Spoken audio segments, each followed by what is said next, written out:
Shalom Bapak Ibu saudari terkasih, sidang jemaat yang diberkati Tuhan. Jumpa lagi di dalam Suara Gembala. Saudaraku, hari-hari ini kalau Anda mengikuti akan pekerjaan Tuhan melalui YouTube, maka kita akan terheran-heran. Karena yang dulu tidak pernah terjadi, hari-hari ini kita saksikan. Yaitu di mana saudara-saudari kita yang berasal dari agama lain yang sudah bertobat, mungkin sudah cukup lama, saudara, mungkin sudah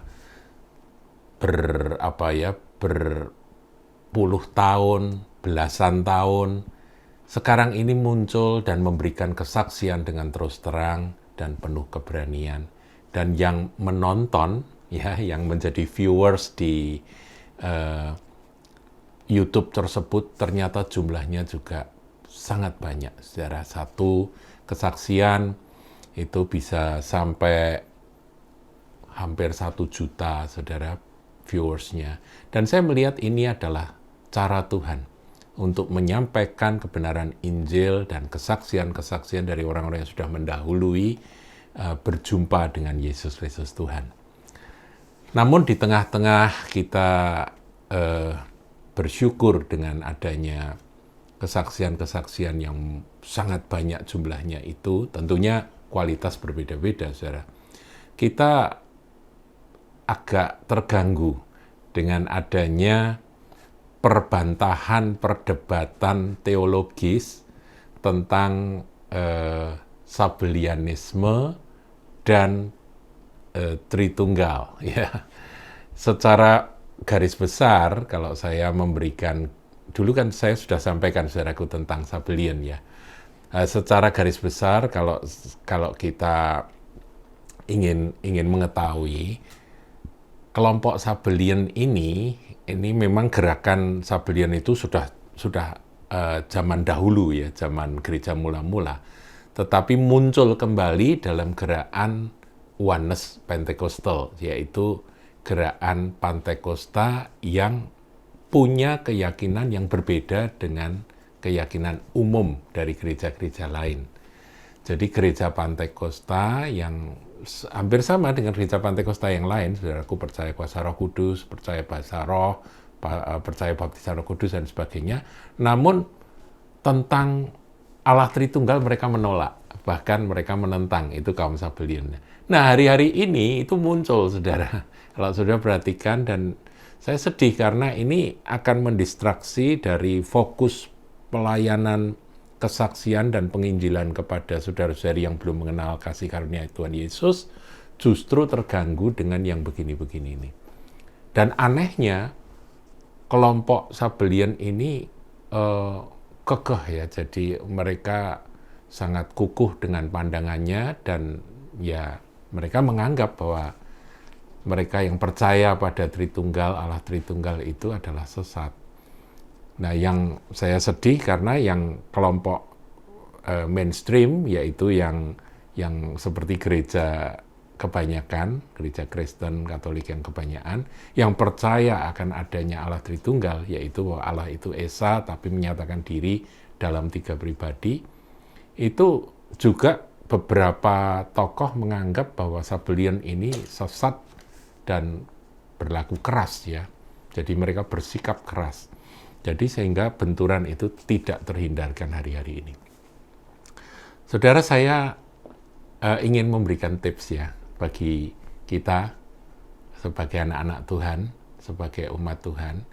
Kalau memang hal itu tak terhindarkan, di mana ada orang yang kekeh berkata bahwa Bapa itu ya Yesus, Yesus itu ya Roh Kudus itu ya Bapa, begitu, ya. Jadi mereka menyederhanakan pengertian tentang Allah, gitu.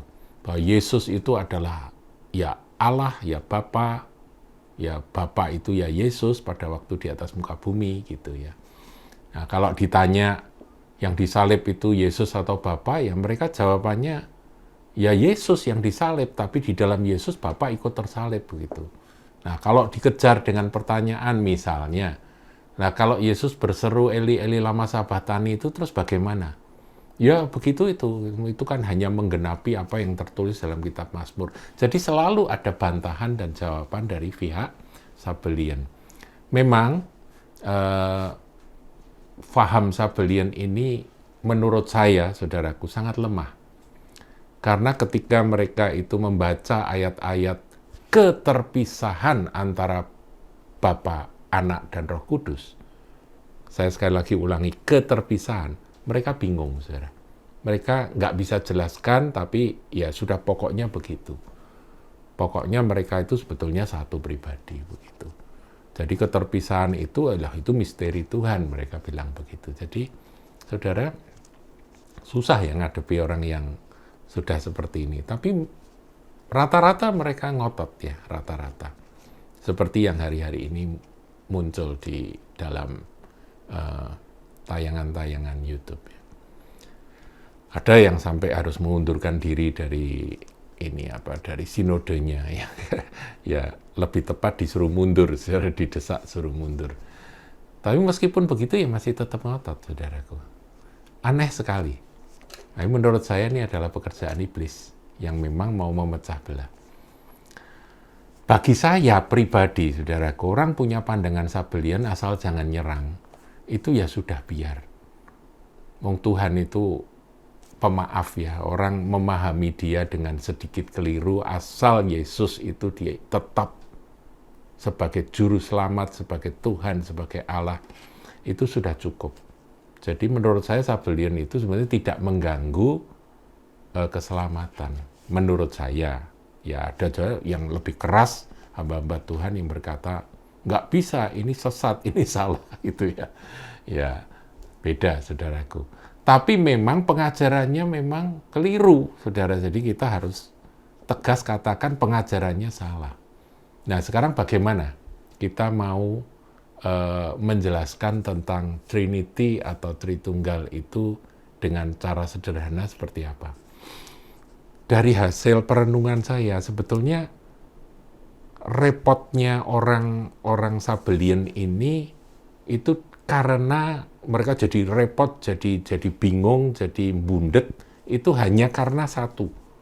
Mereka tidak bisa memisahkan antara mana yang hakikat dan mana yang pribadi. Itu saja, saudara.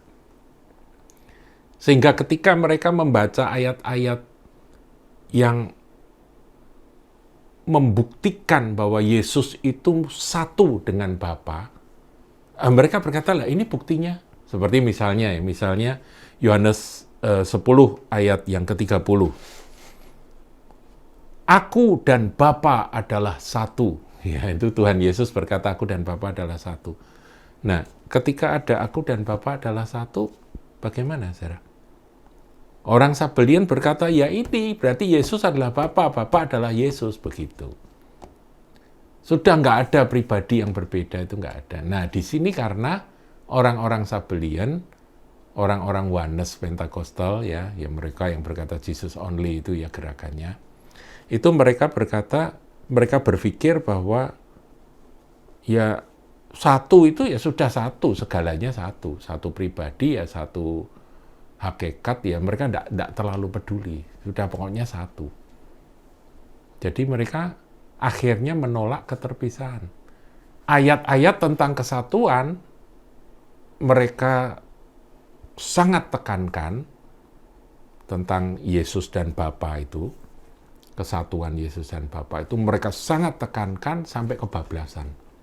Sehingga mereka menolak ayat-ayat yang menjelaskan keterpisahan antara Bapa dan Putra, Bapa dan Yesus.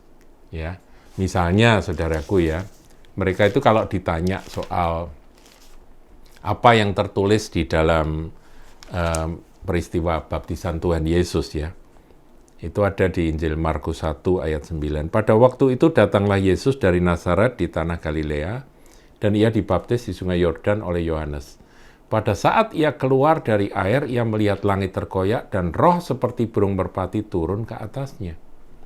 Lalu terdengarlah suara dari sorga, engkaulah anakku yang kukasihi, kepadamulah aku berkenan. Suara dari sorga Bapa yang berbicara. Tuhan Yesus ada di bumi.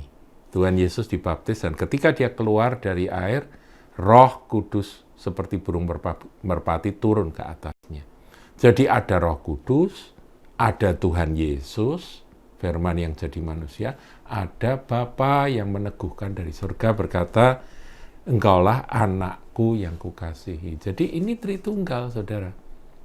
Ini jelas, terang benderang, tidak bisa dibuang ayat ini.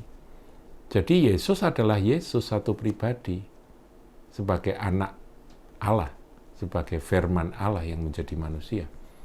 Roh Kudus adalah Roh Kudus satu pribadi. Karena Tuhan Yesus selalu ketika mengajar pada murid-murid berbicara tentang Roh Kudus, dia berkata, ya seorang penolong yang lain. Lain itu dari kata alos. Alos itu lain pribadi, tetapi jenis yang sama.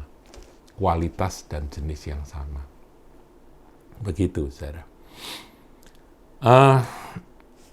Susah ya memang kalau orang sudah terlalu menekankan pada kesatuan, akhirnya mereka menolak semua ayat tentang keterpisahan. Jadi kalau ada ayat misalnya, baptiskan mereka dalam nama Bapa, Anak, dan Roh Kudus, itu ya mereka tetap tidak mau terima bahwa itu adalah tiga pribadi. Nah, bagi kita sebetulnya asal kita ini punya dua kata ini ya, hakikat dan pribadi. Dua kata ini kita pisahkan, itu sudah sangat mudah, saudara, untuk menjelaskan tentang kesatuan Yesus dengan Bapa, Roh Kudus dengan Bapa dan Yesus. Itu setiap bicara kesatuan, kita langsung ini hakikat. Tapi begitu berbicara tentang keterpisahan, ini pribadi dan fungsi. Gampang kan, saudara? Jadi misalnya, kenapa kok Roh Kudus juga disebut sebagai Roh Bapa, Roh Anak? Saudara cari itu ada ayatnya.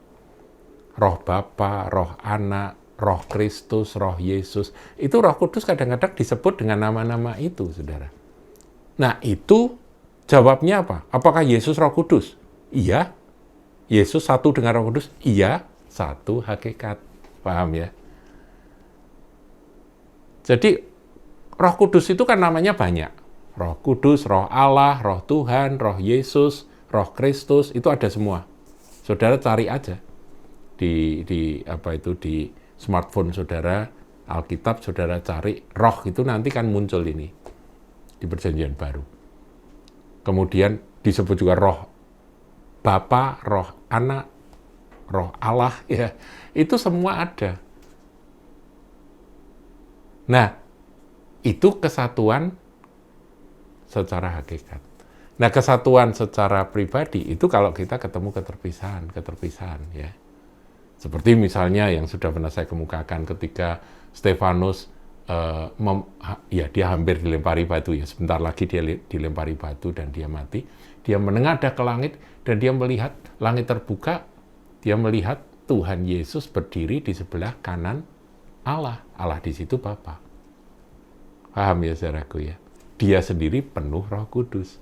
Nah, ini keterpisahan, saudara. Jadi keterpisahan jangan ditolak. Keterpisahan secara pribadi, memang tiga pribadi jangan ditolak. Kesatuannya juga harus kuat, saudara. Nah, itulah para penganut Trinity atau Tritunggal itu berpegang pada ayat-ayat firman ini. Jadi senjatanya cuma dua, hakikat pribadi. Kalau kita kuat di hakikat pribadi, sudah selesai semuanya. Orang Sabellian ngotot, mereka kuat di hakikat. Mereka ini buktinya satu, ya. Keluar lagi ayat Yesus disebut Bapa yang kekal, gitu ya. Allah perkasa, Bapa yang kekal. Berarti Yesus adalah Allah, Yesus adalah Bapa. Betul, hakikat.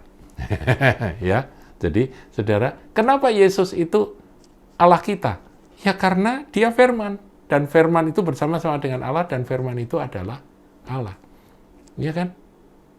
Berarti hakikatnya dia adalah Allah. Nah, saudara tanya, hakikat itu apa? Nah, hakikat itu ya intinya.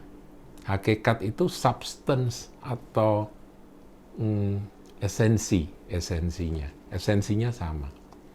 Saya seringkali ngasih ilustrasi, misalnya ada 3 benda. Ini ilustrasi loh, saudara. Ilustrasi itu tidak pernah memuaskan kalau mau menjelaskan tentang Allah Tritunggal. Itu misteri dari pencipta yang memang ada di dalam firman yang adalah kebenaran ini, yang tidak mungkin kita bisa bandingkan dengan apapun juga. Tapi yang namanya ilustrasi itu untuk membantu saja. Jadi begini, saudara. Saudara, di depan saya ada satu cangkul, satu arit, satu palu, ya. Ketiga-tiganya terbuat dari besi. Fungsinya beda, bentuknya beda, tetapi bahannya sama, yaitu dari besi baja. Seperti itu, saudara, yang dimaksud dengan substance atau esensi atau hakikat. Tapi ini kan bukan pribadi, jadi ya nggak bisa dipakai untuk menjelaskan bahwa seperti inilah Allah Tritunggal, nggak bisa. Demikian juga manusia. Si A, si B, si C, 3 manusia, saudaraku ya. A, Agus, B, Bernard, C, siapa? Katakan Cokro gitu ya namanya ya. 3 ini, saudara, ABC ini, kerjaannya beda, pribadinya beda, ya kan? Jabatannya juga beda, fungsinya dalam kehidupan ini juga berbeda, tetapi hakikatnya mereka sama, yaitu mereka sama-sama manusia. Jadi kita tidak bisa bilang bahwa ini secara hakikat berbeda loh. Kalau berbeda itu ya simpanse atau gorila itu beda dengan manusia. Ya, meskipun dikasih nama manusia lah, katakan Johnny, tapi ternyata gorila itu hakikatnya beda. Tapi ketiga ini ya, tadi A, B, C ini 3 ini benar-benar satu hakikat manusia.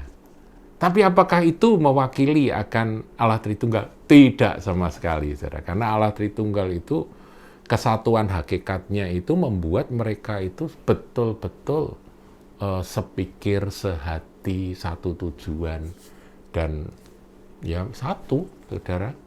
Kalau saudara kembali ke pelajaran Kejadian 1 ayat 1, 2, 3 itu, saudara bisa lihat bahwa berarti ketika Tuhan Allah itu menciptakan langit dan bumi, ya di situ ada roh, di situ ada firman. Kalau enggak, tidak ada penciptaan.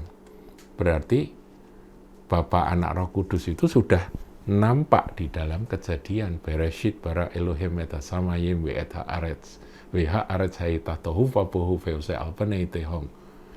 Ya, weruah Elohim merakafat alpenei hamayim. Kemudian yang ayat 3-nya, Wayomer Elohim yehior wahior. Nah, kalau saudara pelajari ini semua, maka saudara akan kokoh kuat dalam pengajaran Trinity, tidak sampai dipengaruhi dengan yang Sabellian. Arian tidak usah diomong, saudaraku, yaitu saksi Yehova itu yang ngikut-ngikut Arian. Itu Yesus diturunkan grade-nya menjadi ciptaan yang Tuhan Allah tapi di bawah gitu ya. Tingkatnya, pangkatnya di bawah, tidak satu hakikat dengan Bapa. Ya, Arianisme tidak usah diurusi. Sekarang ini, Sabellian ini yang hari-hari ini terus ganggu, saudara. Kasihan sekali mereka. Saya berharap sidang jemaat Kahal tidak ada yang terganggu dengan Sabellian. Tuhan Yesus berkati.